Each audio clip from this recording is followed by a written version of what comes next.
ఎండిపోయినా మరి ఈ పంట పగలాలి, జలాలు రావాలంటే ఏమన్నా ఇప్పుడు బావి తప్పాలి. ఇక్కడ మన వెనక్కో ఎక్కడో బావి తప్పాలనుకుంటున్నాం. ఏం చేయాలి? ముందు నేల ఉంటుంది, దాని అడుగున రాయి ఉంటుంది, దాని అడుగున సొంతం ఉంటుంది, దాని అడుగున ఇంకా రకరకాల ఖనిజాలు ఉంటాయి. వీటన్నిటిని తగ్గితే కానీ ఏం చేయాలి? కాబట్టి ఇప్పుడు ఆ గ్రౌండ్ ఏమో కఠినమైన, అంటే నీ హృదయం అనేటువంటి గ్రౌండ్ వాక్యం అనేటువంటి గడ్డ పలుకు వల్ల పగలాలే తప్ప దేనితో పగలగొట్టబడదు. దేనిదేమో. కాబట్టి గెరారులో యొక్క అనుభవం ఏంటో తెలుసా? తవ్వాలి అనే అనుభవము. రెండోది తవ్వడానికి ఏం తీసుకున్నాడు? గడ్డ పలుగు తీసుకున్నాడు. దేవునికి స్తోత్రం. తీసుకున్నటువంటి వాడు దేవుని యొక్క బిడ్డ, దేవుని యొక్క సన్నిధిలో త్రవ్వే అనుభవం ఉండాలి విశ్వాసికి. అలాగే ఆ త్రవ్వేటువంటి అనుభవం దేనితో త్రవ్వుకోవాలి? వాక్యం అనే శుద్ధితో, వాక్యం అనే గొడవతో ఏం చేసుకోవాలి? లేకపోతే ఈ పంట మానవ హృదయం ఎక్కడ మారదు. కట్టిన మానవ హృదయం కఠినమైపోతే ఎవ్వరి చేయలేదు, ఎవరు మార్చలేదు. మానవ హృదయం ఒకసారి ముద్దువారిపోయి దానిలో మానవత్వం అనేటువంటి చచ్చిన రోజు ఈ మానవ హృదయాన్ని ఎన్ని ప్రొక్లైన్లు పెట్టి తగ్గినా సరే దానికి ఒకే ఒక పగలు వచ్చే మార్గం దేవుని వాక్యం. అందుకని ప్రభు సెలవిస్తున్నాడు. ఇప్పుడు ఇస్సాకు గెరారు అనుభవంలో ఉన్నాడు, త్రవ్వడానికి సిద్ధపడ్డాడు. దేంతో త్రవ్వుతున్నాడు? వాక్యంతో. నీ జీవితంలో త్రవ్వే అనుభవం ఉండాలి. త్రవ్వే అనుభవంలో నీ వాక్యం అనే గుణపాన్ని వాడాలి. వాడిన తర్వాత మట్టి, మశానం, రాళ్ళు అన్నింటినీ చేయాలి, తీసివేసి దాని లోతులో తవ్వకుండా వెళ్ళిన తర్వాత ఏం జరుగుతుంది అంటే, ఒకటి తవ్వాలంటే దానికి గుణపము వాక్యము కావాలి. వాక్యం ద్వారా దాన్ని తవ్విన తర్వాత వచ్చిన వేస్ట్ అంతా ఏం చేయాలి? పారవేసేయాలి. పారవేసిన తర్వాత లోతులోకి నీకు నీళ్లు వచ్చేంత వరకు ఏం చేయాలి? తవ్వుతూనే ఉండాలి. వాక్యంతో తవ్వుకుంటున్నావా? వాక్యంతో తవ్వబడుతున్నావా? తవ్వబడినటువంటి దాన్ని వేస్ట్ అంతా అక్కడే ఉంచితే జలాలు, ఓటలు కొట్టవు. అలా త్రవ్వినటువంటి దాన్ని వేస్ట్ అంతా చలగపారతో తీసేయాలి. అందుకే ప్రభు అన్నాడు, చెడు తీగలు ఏం చేస్తాడన్నాడు? అది తీసేస్తే నువ్వు ఎంత తవ్వినటువంటి దాంట్లో వచ్చినటువంటి చెడుని ఏం చేయాలి? తీసి పడేయాలి. పడేస్తేనే జీవజలాన్ని పొందుకుంటాం, నీటిని పొందుకుంటాం. కాబట్టి గెలాల్లో అనుభవం ఏంటో తెలుసా? తవ్వాడు, తవ్విన దేనితో తవ్వాడు? గుణపముతో తవ్వాడు. తవ్వినటువంటి ఆయన వచ్చిన వేస్ట్ అంతటిని తీసేశాడు, నీళ్ళు వచ్చేంత వరకు తవ్వాడు. ఈ అనుభవం లెట్ సీజన్ లో ప్రభు సన్నిధిలో 2025లో శిలువ దిహాన కూడికల సంఘాలు ఏర్పడ్డాయి.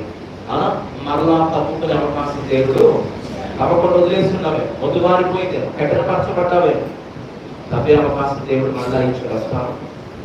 వాక్యం అనే గుణపాన్ని నీకు ఇస్తూ ఉన్నాడు, వినిపిస్తూ ఉన్నాడు. వాక్యం అనే గుణముతో నిన్ను త్రవ్వడానికి ఆయన సిద్ధంగా ఉన్నాడు. త్రవ్వబడతావా? నీ కట్టిన గ్రౌండ్ ఆయనకు అప్పగిస్తావా? అలాగే త్రవ్వినటువంటి వేస్ట్ ఆయన చెరగపారతో తీసేస్తాడు, తీర్చుకుంటావా? అలాగే మరి లోతైనటువంటి అడుగులోకి లోతుగా తవ్వబడాలి. ఆ జలం వచ్చేంత వరకు తవ్వించుకునే అనుభవాలు నీకున్నాయి. కాబట్టి ఇస్సాకు ద్వారా నేర్పిస్తున్నాడు. గెరారులో యొక్క అనుభవం ఏంటంటే నివసింపదగిన, ఎప్పుడు నువ్వు ప్రశాంతంగా నివసించగలుగుతావో తెలుసా? నీ అవసరానికి తగిన నీరు ఉన్నప్పుడే నివసించగలుగుతావు. తగిన నీరు కావాలి అంటే తగిన నీరు నీ దగ్గర ఉంటుంది, చేతుల్లోనే పెట్టాడు. అయితే దాన్ని ఏం చేయాలి తెలుసా? నీ హృదయం అనే కఠినమైనటువంటి పంటను పగలగొట్టి బావిని తగ్గితే దాంతో ఏం చేస్తుంది? జీవజలాన్ని తీసేసుకున్నావా? కఠినమైన దాన్ని పగలగొట్టుకోవడానికి సిద్ధపడిన నీవు దానివల్ల తప్పే క్రమంలో వచ్చినటువంటి వేస్ట్ అంతటిని తీసేసుకోవాలి. తీసేసినటువంటి నీవు ఆ జలం వచ్చేంత వరకు లోపలికి తవ్వాలి. తవ్వినటువంటి నీవు అప్పుడేం పొందుతుంటా? జీవజలము. అని ఇక్కడ ఇస్సాకు అయితే తవ్వాడు, జీవజలం అక్కడ తవ్విందాక రావాలి. కానీ నీ ముందు ఇప్పుడు జీవజలం కనబడతాను, అటు తిరుగుతాను, మాట్లాడతాను. కానీ దీన్ని పొందుకోవడానికి లోపలేసుకోవడానికి రౌండ్ ఏం చేయట్లేదు. మరి ఏ అనుభవం, ఎలా అనుభవంలో సో తవ్విన తర్వాత దేవుని యొక్క బిడ్డలు గెరారులో ఉన్నటువంటి అనుభవాలు చూస్తే చూడండి, దేవుని యొక్క సన్నిధిలో దేవుని యొక్క బిడ్డ గెరారు అనుభవం ఆయన చెప్తున్నాడు. తవ్వాడు, మరి నీళ్లు వచ్చిన వెంటనే ఎవరు ఎదురయ్యారు చూడండి. గెరారు అనుభవం చూద్దాం ఒకసారి. నీళ్ళు వచ్చిన వెంటనే ఏమైంది చూడండి. దేవుని యొక్క బిడ్డ 26 ఏమండి ప్రత్యక్షమయ్యి, నేను నీ తండ్రి అబ్రహాము దేవుణ్ణి, నేను నీకు తోడై ఉన్నాను కనుక భయపడకుము, నా దాసుడైన అబ్రహామును బట్టి నిన్ను ఆశీర్వదించి నీ సంతానమును విస్తరింపజేసేదను అని చెప్పాను. అక్కడ దేవుని యొక్క 17వ వచనం చదవండి. 26వ అధ్యాయం 17వ వచనం. ఇస్సాకు ఎక్కడి నుండి ఇస్సాకు అక్కడి నుండి వెళ్ళి గెరారులో గుడారం వేసుకుని అక్కడ నివసించాను. అప్పుడు తన తండ్రి అబ్రహాము దేవుని తవ్విన నీళ్లు మామూలు ఇస్సాకు తవ్వించాను. 20 అబ్రహాము వృద్ధి పొందిన తర్వాత ఫిలిస్తీన్లు అని ఏం చేశారు? ఫిలిస్తీన్ దేనికి సాదృశ్యం తెలుసా? అపవానికి దేవుడు ఒక పక్క నిన్ను తవ్వుతా ఉంటే పడేదంటే అబ్రహాం తండ్రి గారు తవ్వేలేడు. తండ్రి గారు తవ్వేలిన తర్వాత అపవాదం వచ్చి ఏం చేసింది? పూర్తి చేసింది. మరలా వాటిని ఇస్సాకు ఏం చేస్తున్నాడు? ఇద్దరు ఎవరికి సాదృశ్యం చెప్పండి. తండ్రి అయిన దేవునికి తండ్రి ఏమో పొలాన్ని ప్రారంభించాడు, బావులు తవ్వాడు. దాని అపవాది గారు మధ్యలో చేశారు, పూర్తి చేశారు. ఇస్సాకు అని క్రీస్తు ఏం చేశారు? మరలా అప్పుడు కూడా ప్రభు నమ్మకం. కాబట్టి మరలా తవ్వించాడు. అంటే దేవునికి ఏంటి? నువ్వు మొద్దుబారిపోయి కఠినమైపోయి జారిపోయి లోకంలో ఏడబడతానంటూ ఆయనకి ఇష్టం లేదు. త్రవ్వబడాలి, నీలో జీవజలం ఉద్భవించాలి. దేవునికి స్తోత్రం కలుగును గాక.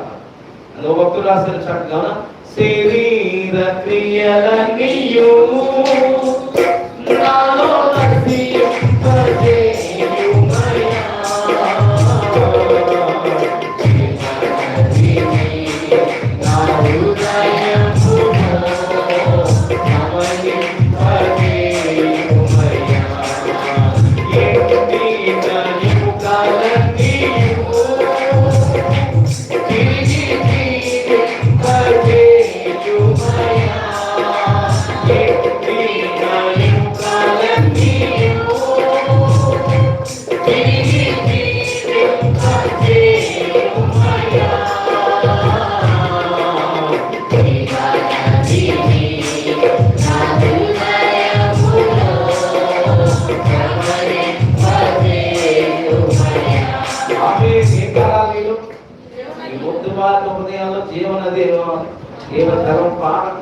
ఇది భారతే గాని ఎండిపోయినా ఎండిపోయిన శరీరము ఏమైపోయింది? మరలా తిరిగి ఫలించేటువంటి. కాబట్టి దేవుని యొక్క సన్నిధి ఇప్పుడు అబ్రహాము తవ్వాడు, ఫిలిస్తీ అనే సాతాను ఏం చేశాడు? తండ్రి అయిన దేవుడు తవ్వాడు, సాతాను అనేటువంటి ఫిలిస్తీ మూడ్చేశాడు. ఇప్పుడు మన రక్షకుడైనటువంటి ఇస్సాకు కంటే శ్రేష్ఠుడైనటువంటి యేసుక్రీస్తు ప్రభువు ఈ రోజు నిన్ను తవ్వుతున్నాడు. ఎందుకో తెలుసా? మరలా ఏం పడ్డాడు? మరలా ఏం పడ్డాడు? ప్రతి సంవత్సరం ఎందుకో తెలుసా? ప్రతి సంవత్సరం ఎంత సీజన్ పెట్టుకునేది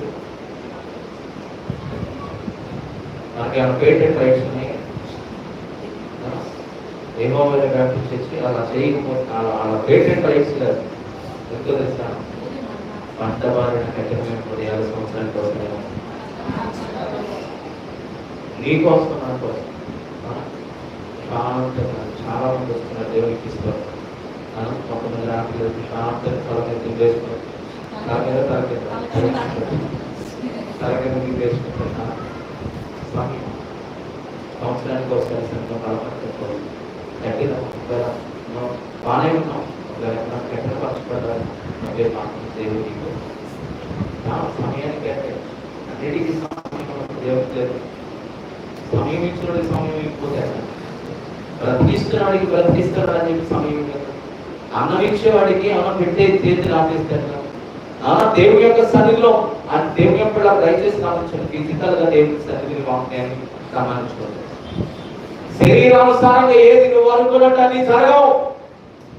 ఏదైనా గుర్తుపెట్టుకుని ఆయన మాట సున్నైన పుల్లైన నెరవేర్చబడేంత వరకు దేవుని యొక్క పిల్లలు మనం అందరం అనుకుంటే ఇది మనం పెట్టుకున్న క్రమం, మనం చేసుకున్న క్రమం, ఇది మంది కాబట్టి ఎలాగైనా నడిచేస్తామనేటువంటి కాదు. ఆయన చిత్తానుసారంగా నడుస్తున్న దేవుని చిత్తం. మీరెవరో తెలుసు, మీరెవరో ఏ ఊరో తెలియదు, ఎప్పుడు మీ మొక్కలు అలాంటి మీ మధ్యలో అనుకోకుండా వచ్చి మన దేవుడు నడిపించడం ఎంతో తెలుసా? దేవుని యొక్క ఆత్మ కానీ అందుకు కొంతమంది మధ్యలో మాడుకుంటాడేమో కానీ దేవుని యొక్క పిల్లల కార్యం జరిగిస్తున్నారు. నీకు అవకాశం ఇచ్చాడు, సమయం. నైట్ డ్యూటీ చేస్తే నైట్ డ్యూటీ చేస్తాడు. మేము కష్టపడి కాంపిటేటివ్ ఎగ్జామ్స్ రాసి మేము 12-24 గంటలు కష్టపడి రాసిస్తే నువ్వేదో నైట్ డ్యూటీ వేస్తాను అడుగుతావు. 6:30 నుంచి ఎంత? 6:30 నుంచి 8:30 దాకా సమయం. క్లాస్ కట్టడం మంచిగా పెట్టండి. ఒక కేజీ కోరిస్తే పెట్టుకుంటాం అంటే ముందుకు చేయాలంటే ఆయన కూడా కొంత సమయాన్ని ఇస్తే దేవుని యొక్క పిల్లలు మీలో కట్టిన పంట వారి హృదయాన్ని ఏం చేస్తారు? మెత్తని మాంసం హృదయంగా కొంత సమయాన్ని ఎంతైనా ఎంతైనా ఊపిరిచ్చారు కదా. ఆ రాత్రి ఆ ధనవంతుడు అన్నాడు కదా, ఆ ప్రాణం పక్కన సిద్ధాలు దాన్ని పెట్టారు, పక్కలన్నీ కట్టి పెట్టారు. పక్కలన్నీ కొట్లన్నీ ఉంచుకోవాలైనా అన్నాడు. ఎవరేమనలేదండి దేవుని యొక్క సన్నిధిలో, దేవుని యొక్క బిడ్డల అంటే ప్రాణములంతసేపు ఏదైనా అంటాం, ఏదైనా చేస్తాం, కానీ అదొక్కటి పోయిందనుకోండి అంటానికి నువ్వు ఉంటావు, వింటానికి ఎవరు? అప్పుడు కదా అన్నాడు, ఇప్పుడు మరి అందరినీ అసలు బతుకున్నప్పుడు లెక్క కూడా చేసింది. కాబట్టి దేవుడి యొక్క సన్నిధిలోకి తప్పే మాకు దేవుడు ఇచ్చాడు. ఏమన్నాడు చూడండి, దేవుడు తవ్వించాడు. ఫిలిస్తీన్లను ఏం చేశారు? కూర్చారు. మరలా దేవుడు వచ్చి మరలా క్రీస్తుని పంపించి ఏం చేస్తాడు? తవ్విస్తున్నాడు. ఈ తవ్వే వాళ్ళు ఏమించండి మరలా మరియు ఇస్సాకు దాసులు లాలోయలో త్రపగా జలలు గల నీళ్ల బావి దొరికేది. దేవునికి స్తోత్రం కలుగుగాక. మళ్ళా తవ్వాడు, కట్టినాన్ని పగలగొట్టాడు. పగలగొట్టినటువంటి దాంట్లో వచ్చినటువంటి భయంకరమైనటువంటి డస్ట్, రాళ్ళు అంతటిని తీసి వేరు చేసేసాడు. జలలు కలిగినటువంటి మరలా బావులు ఎవరికి దొరికినాయి అంట? దేవునికి స్తోత్రం కలుగు. ప్రవక్తలు, ప్రార్థనలు, లేకపోతే లోకంలో ఉన్నటువంటి ఎంతో మంది భక్తులు చేయలేనటువంటి బలమైన కార్యం యేసయ్య చేశాడు. మరలా పూడ్చివేయబడిన బావులన్నీ ఏం చేశారండి? చెప్పబడి ప్రభునామని పూడ్చివేయబడిన బావులన్నింటినీ ఏం చేస్తున్నాడు? తవ్వాడు. అదే ఇస్సాకు అనుభవంతో, అదే గెరారు అనుభవంతో ఈ రోజు ఈ దీన సేవకుడి ద్వారా నీతో మాట్లాడుతున్నాడు. ఊడిపోయి ఉన్నావు, కఠినపరచబడి ఉన్నావు, రా తప్పుతాను నీలో జీవజలాలు. అపవాదిగాడేమో కాదు, నువ్వు కఠినమే, నువ్వేం మారవని చెబుతుంది. ప్రభు అంటాడు, నేను తప్పుతాను.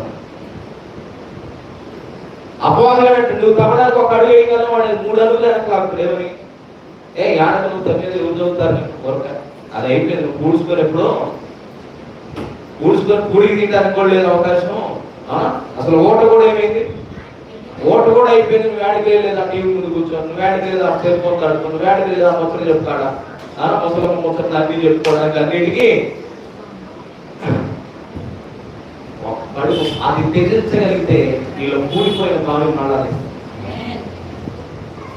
ఆ ఒక్క క్షణాన్ని నువ్వు అధిరోహించగలిగితే, ఆ ఒక్క ఉచ్చరిస్తున్నాము నా ప్రభు నన్ను కాకపోతుంటే నా జీవజలాన్ని పొందాలి, నేను సమృద్ధి పొందాలి, నేను ఫలించాలి, నేను అభివృద్ధి పొందాలి, నేను పరలోకానికి చేర్చబడాలనేటువంటి ఒక దృఢ నిశ్చయంతో ఆ అపవాదిగాన్ని ఒక్క నిమిషం చేయించు.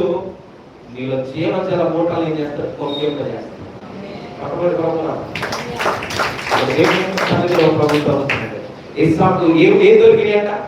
జలాలు కలిగినటువంటి. ఇది గుర్తుపెట్టుకో దేవుని యొక్క బిడ్డ, నువ్వు పుట్టుకతోనే కఠినాత్ముడివి ఇది గుర్తుపెట్టు. గుట్టలతో కఠినాత్మలు కాదు, ఒకవేళ జీవజలంతో సమృద్ధిగా మనల్ని ఏం చేశాడు?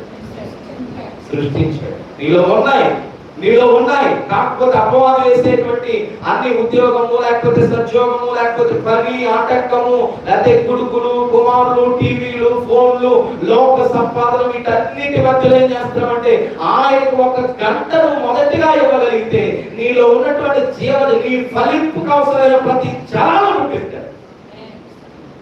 గొప్ప దేవుడు. అందుకని మీలో నేను అసలు ఎండిపోయానంటే నాకు ఏం లేదనుకోని కురిగిపోకుండా వస్తే పుట్టిస్తాడు, పాలిస్తాడు, దేవునికి ఇస్తాడు. అప్పుడు దేవుని సన్నిధి చూడ చెరలు కదా నీళ్ళ బావి దొరికాను. అప్పుడు గెరాలు కాపులు చక్కగా తవ్వే కొద్ది వస్తారు. కఠినంగా నువ్వు కూర్చుని వాడు ఏమీ చేయండి, దేవునికి ఇస్తాడు. గుర్తుపెట్టు.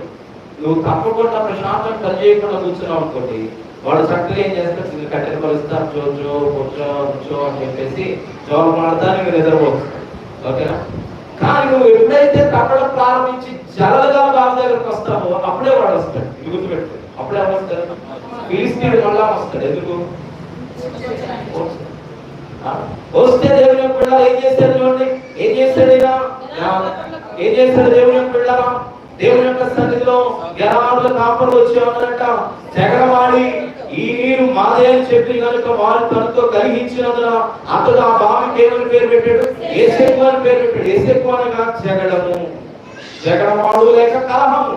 అంటే ఎప్పుడైతే దేవుని యొక్క బిడ్డ నువ్వు తప్పే అనుభవంలోకి, జలాలు పొందే అనుభవంలోకి ఎప్పుడైతే దేవుని యొక్కకు వస్తావు అప్పుడు ఏం చేస్తాడు? అప్పుడు ఖచ్చితంగా ఫిలిస్తీయుడు నీ దగ్గరికి వస్తాడు. ఎందుకో తెలుసా?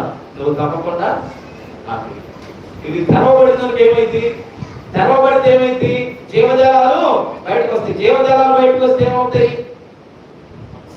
జీవజాలాలు బయటకు నీళ్ళు వస్తే ఏమైంది? పొలాన్ని దున్నుతాం, నీళ్లు పెడతాం, అవునా? విత్తనం నాటుతాం, ఫలిస్తాము, అభివృద్ధి పొందుతాం, పంట చేతికి వస్తుంది, సంపద వస్తుంది, సమృద్ధితో ఉంటాం. ఇది ఎవరికి ఇష్టం లేదు? అపవాదికి ఇష్టం లేదు. వాడు పోర్చడానికి కానీ ఇప్పుడు తప్పగానే జరగ బాగా రాగానే వచ్చారు. అబ్బాయి ఇది మాదిరి అన్నారు. ఎవరు? గెరాలు కాపులు వచ్చారు. ఉంటారు, అక్కడే ఉంటారు. ఎక్కడ నువ్వు తవ్వే చోటే ఉంటారు. వాడు ఎక్కడికి నువ్వు తప్పుతున్న రోజు, నువ్వు తప్పి జలం వస్తుంది అనుకున్న సమయానికి ఎక్కడ ఉంటుంది సార్? నీ పక్కనే ఏం తప్పుతున్నా వచ్చినట్టు ఉంది అనగా నువ్వేం చేస్తావు? ఏదో వచ్చింది అని చెప్పేసి వాడిగా తిరుగుతావు. ఈ లోపు దాన్ని ఏం చేస్తావు? మనకి ఇంకొక ఇప్పుడు విశ్వాసం పరిస్థితి ఎలా ఉందంటే మరొకటి బదిలేస్తే మరొకటి బదిలేస్తే అందుకని ఆయన తప్పడానికి సిద్ధపడ్డాడు, తగ్గుతున్నాడు, చెమరగా బాగుంటుంది. కాబట్టి ఇప్పుడు ధనాల అనుభవంలో వస్తాడు. జగలు వచ్చినప్పుడు ఏమొస్తాయి? నాది అని పచ్చోడు అన్ని బాగున్నప్పుడు ఏం చేస్తారు? అన్ని బాగున్నప్పుడు కాదు కదా సమస్య వచ్చినప్పుడు ఎవరు కదా? అన్ని బాగున్నప్పుడు అందరూ వచ్చి మాకు కావాలంటారు. కానీ సమస్యలో నిలబడేవాడు ఒకడు. కాబట్టి ఇప్పుడు ఎస్ఐకి వచ్చింది, దాని పేరుడే జగడం అన్నాడు. పక్క బాగున్నాడు. ఆ జగడం దగ్గర కూర్చొని కూర్చొని అపవాదం చేస్తున్న పని ఏంటంటే ఈరోజు సంఘాల్లో విశ్వాసులు అనేక మందిలో చేస్తున్న పని ఒకే ఒక పని ఏంటో తెలుస్తాను. చిన్న చిన్న విషయాన్ని అంతలాగే లాగి ఏ మొదలుపెట్టి ఏముండదు. చిన్న విషయం వాడు అంటానంటే వీటానండి, వాడు అది చేసినట్టు ఇది చేసి ఇది లాక్కుంటా కూర్చొని పని ఎక్కువ జరిగింది. దేవుడికి పోలీసులు వచ్చారు, కేసు జరిగి నాకు జరిగి అయినా సరే దేవుడే నడిపిస్తాడని గ్రంథం ఆయన వైపు చూస్తూ ముందుకెళ్ళి దేవుడి వరకు తీసుకొచ్చాడు. 21 ఆత్మలు సంపాదించే కొరకు కూడా దేవుడు అదే దాన్ని లాక్కుంటా తీసుకుంటే అదే పనికి దాని మీద ఉంటుంది. బైబిల్ చదివేది ఎప్పుడు ప్రార్థన చేసి ఎప్పుడు దేవుడు వైపు చూసారు, ఎప్పుడు జలగల బాగా వచ్చేది, ఎప్పుడు దేవుడికి ఇస్తాడు. మాట్లాడతారు, ఎసేపు వస్తుంది, జగడం వస్తుంది, కలమం వస్తుంది, దాన్ని జయించేవాడు దేవునికి ఇష్టం. సమస్య రాని వాడు లేడు. సమస్యను ప్రాక్టీస్ గా జాగ్రత్తగా జయించలేదు. దాంట్లో ఇవన్నీ మీకు కలిగిన అనుభవాలు. మీ కుటుంబాలు ఎన్నో సమస్యలు వదిలిపెట్టారా? మీ బిడ్డలు అనే సమస్యలను వదిలిపెట్టారా? మీ బిడ్డ మా సమాజంలో ఎన్నో సమస్యలను వదిలిపెడుతున్నాము. ఇట్లా కాదనుకుంటే అందరూ ఏం చేసుకోవాలి? అందరూ ఏం చేసుకోవాలి? కొంతమంది చూడటం కదా, కిరోసిన్ పోసి తరవేసుకోవటం, అనుభవం వేసుకోవటం, ఎందుకు వాడికి వాళ్ళ జీవితానికి ఏమొచ్చింది, నేను చేయలేదు ఆయన అని చెప్పి ఆ పక్కన ఆపుకొని ఏం చేసిన మనసులో చివరికి ఆ ముద్దలు వేసుకొని ఎప్పుడైతే నాకే అనుభవం ఉంటుంది, జగన్ అనుభవం ఏంటో తెలుసా? జగన్ వచ్చింది ఎస్ఏ గారు పేరు పెట్టేసి జగన్ పక్కన ఏం చేస్తారు, మళ్ళీ ఎక్కడికి వెళ్ళేసాం. ఈరోజు మనకున్న ఇదేంటంటే రాజాన్ని ఏం చేస్తాం, దాన్ని అన్ని వదిలేసి అక్కడ కూర్చుంటాం. అందుకని దేవుని యొక్క సన్నిధిలో అలా కాదు. దేవుని యొక్క సన్నిధిలో మనం ఎన్ని సమస్యలు, వేదనలు, శోధనలు, బాధలు, శ్రమలు, ఇరుకులు, ఇబ్బందులు ఎన్ని వచ్చినా తప్పుకుంటా వెళ్ళు. వేరే ఒకటి జగన్ అక్కడే ఉన్నాను ఒకటి కాదు, వాళ్ళు అయిపోతారు. ఎస్ఐ గారు పేరు పెట్టేశాడు. తర్వాత ఏం చేశాడు? వారు మరి యొక్క బావి తగ్గినప్పుడు దాని కొరకు మళ్ళా ఏం చేశారు? మళ్ళా బావి తవ్వాడు. మళ్ళా ఇస్సాకు ఏం తవ్వాడు? బావి. ఏంటి ఎస్ఐ నువ్వు వచ్చి ఒకసారి తీసుకోపో, ఇది నాకు వద్దుకో అని. తర్వాత మరలా తవ్వాడు. మరలా నీళ్లు పడ్డాయి. మరలా ఎవరు వచ్చారు? మరలా ఎవరు వచ్చారండి? మరలా వచ్చి జగడమాడారండి. ఎవరు? జనాలు. దానికి ఎవరు పేరు పెట్టాడు? చిత్రాలు పెట్టాడు. చిత్రాలు అర్థం ఏంటో తెలుసా? ఏమండి, విరోధము లేక వాడు అది జగడమాడి తీసుకున్నదే కాక వాడికి ఇంకా ఏం లోపల అనేసి అతను తిట్టారు. అయినా ఇంకా నమస్కారం మనకి ఏం చేస్తారు? అన్ని మాట్లాడాల్సిన మాట్లాడి ఎందుకంటే ఇంకా నీకు అందుకే జీవితాలను కుటుంబాల ఆశీర్వాదం కాలేదు. వేషం ఉంచుకోమని కోపంలో కాపంలో మాట్లాడితే వదిలేసేయాలి. అందువల్ల అయిపోయింది. ఓకేనా? తర్వాత దేశాన్ని మనసులో ఉంచుకుంటే ఆ రోజు దేవుని యొక్క గుర్తుపెట్టుకోండి. ఆ రోజు ఎదుటి వ్యక్తి ఒక వ్యక్తి కోప్పడితే ఆ రోజు ఆ వ్యక్తిని కాల్చిద్దేమో, కానీ అది మనసులో పెట్టుకుంటే కనుక జీవితాంతం ఆ ద్వేషం నేను కాలుస్తాను. అందుకని ఎవరిని లేదు. పరిస్థితిని ఏం చేస్తాం? పరిస్థితిని కోప్పడు, పరిస్థితిని చక్కదిద్దు, పరిస్థితిని బట్టి ఇది చేయగాని వ్యక్తి ద్వేషం నింపుకొని హృదయంలో విరోధం నింపుకొని అనుకోండి, జీవితంలో నువ్వు అనుకుంటావు వాడిని నేను ద్వేషిస్తున్నానని, నువ్వు కాలిపోతావు అనుకుంటావు. కాబట్టి ఇప్పుడు రెండో దగ్గర కూడా వచ్చారు. సిద్ధాన్ని పేరు పెట్టి ఏం చేశాడు? సిద్ధాన్ని పేరు పెట్టి నీ ద్వేషం నేను కాల్చుకోవాలని వదిలేసి తర్వాత మళ్ళీ ఏం చేశారు చూడండి. అక్కడి నుంచి వెళ్ళి మరి ఒక భావం తప్పించాను. దాని విషయమై వారు జగడమాడలేదు కనుక అతడు ఇప్పుడు యెహోవా మనకు ఎడమ కలుగు చేసినాడు కనుక ఈ దేశంలో అభివృద్ధి పొందుదాం అనుకుని దానికి రహబోతు అని పేరు పెట్టారు. రహబోతు అనే అర్థము ఎడము విశాలత. దేవునికి ఇష్టం. అవునా? ఎరాలు కాపర్లు వచ్చారు. అవునా? జగడం చేశారు. No problem. ఎస్ఏ దాని పేరు పెట్టాడు, పంపాడు. అక్కడి నుంచి ప్రక్కకు వచ్చాడు. మరలా జగడమాడారు. విద్వేషాన్ని, ద్వేషాన్ని, విరోధాన్ని మనసులో పెట్టుకొని వచ్చి మళ్ళీ జగడమాడారు. ఏం చేశారు? చిత్రాన్ని పేరు పెట్టేసి పక్కకు కొట్టారు. మూడో పేరు తప్పటం మాత్రం ఆపలేదు. ఆమె తప్పటం ఎలా అనుభవించో తెలుసా? తప్పటం మాత్రం ఒక విశ్వాసి జీవితంలో కూడా ఎప్పుడు కూడా ఏమవుతూ ఉండాలి? వాక్యంతో తప్పబడుతూనే ఉండాలి. జగడం వచ్చినా తప్పాలి, విరోధం వచ్చినా తప్పాలి, ఎంతమంది ఎన్ననుకున్నా తప్పుతూనే ఉండాలి. ఏది చేసినా సరే ప్రతి ఆదివారం మోకరించి ప్రార్థన చేసుకొని నిన్ను బలపరచడానికి, సంఘాన్ని బలపరచడానికి, కొన్ని ఆత్మలను రక్షించడానికి ఎన్ని సమస్యలు నేను వచ్చిన ప్రారంభం నుండి వస్తున్నా సరే ఈ రోజు వరకు తప్పడానికి గల కారణం ఏంటో తెలుసా? ఏదో ఒక బావి దగ్గర ఏదో ఒక రహబోతు రాకపోదు, ఏదో ఒక రహబోతు అనుభవం రాకపోదు, ఏదో ఒక రహబోతు రాబోదు. ఆ అనుభవం వచ్చినాడు వెడబోతుంది, విశాలం ఏర్పడుతుంది అనేటువంటి ధన్యతతో చేస్తాం. కాబట్టి ఈ రోజు 3 సంవత్సరాలు 21 ఆత్మల ప్రభు కొరకు విశాలంగా సంపాదించగలిగారు. ధైర్యంగా చెప్పుకోగలుగుతారు. నా ప్రభువులో, నా ప్రభు సన్నిధిలో నేను నాటే ప్రతి విత్తనం, నేను మోకరించి చేస్తున్న ప్రతి సేద్యం వ్యర్థంగా పోవట్లేదు. దేవుడి మహాకృపైతే 40 రోజులు ముగింపులో మరొక పదార్థం దేవుడు ఇవ్వబోతున్నాడు. అందుకని తప్పటం ఆపొద్దు, ఎక్కడ నిలిచిపోవద్దు, ఎక్కడ ఆగిపోవద్దు. ఎక్కడ ఆగిపోయావో అక్కడ మరలా రీస్టార్ట్ చేయి.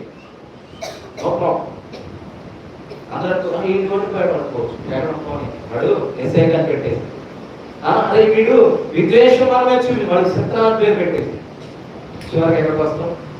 తప్పటం తప్పుకుంటాను వెళ్తే రెక్కబోతే ఎవరు తీసుకొస్తారు? రెక్కబోతే ఎవరు తీసుకొస్తారు? ప్రభువే తీసుకొస్తారు. చెప్పబడి ప్రభు రామని గట్టిగా అవమానిపోతాం, ప్రభు రామాన్ని. కాబట్టి దేవుని యొక్క బిడ్డలారా, మొదటిలో షావేలోయ. షావేలోయ అనుభవం ఏంటి? మనుషుల గొప్పతనం నాకు దేవుడే నన్ను. రెండవ గెరారులో అనుభవం ఏంటి? సంపాదన. నువ్వు వాక్యంతో తప్పబడాలి. వాక్యంతో తప్పుతున్న నీవు వ్యర్థవాక్యాన్ని తీసి ప్రక్కకి పడేసిన తర్వాత జరగగల బావి నీకు వస్తుంది. జరగగల బావి వచ్చిన తర్వాత శోకం వస్తుంది. అవునా, గెరాలు కాపర్లు వస్తారు, జగడం ఆడతారు, నో ప్రాబ్లం. అలాగే మరొక బావి తప్పు, నో ప్రాబ్లం. సిద్ధం వస్తాడు, వేషపూరితంగా ద్వేషంగా నీ దగ్గరకు వస్తాడు, నో ప్రాబ్లం. ఓకేనా? తర్వాత మూడవదిగా రెక్కబోతు నీ దగ్గరకు వెళ్తాయి. రెక్కబోతు నీకు రెడీగా ఉంది. నువ్వు కప్పుతామా లేదని ఎవరు చూస్తారు? దేవునికి ఇష్టం కదా. అసలు ఈ ఆటంకాలన్నీ ప్రభు తీసేశాడు. ఎవరు? ఆయన అన్ని ఆటంకాలు తీసేసి ఆయన మూల కూర్చోబెట్టాడు. ఎవరిని? ఈ ఫిలిస్తీన్ని గెరాల కాపులు మొత్తాన్ని చేసిన వలన ఇప్పుడు నీ ప్రశాంతమైన జీవితం దేవుడు తవ్వే కొద్ది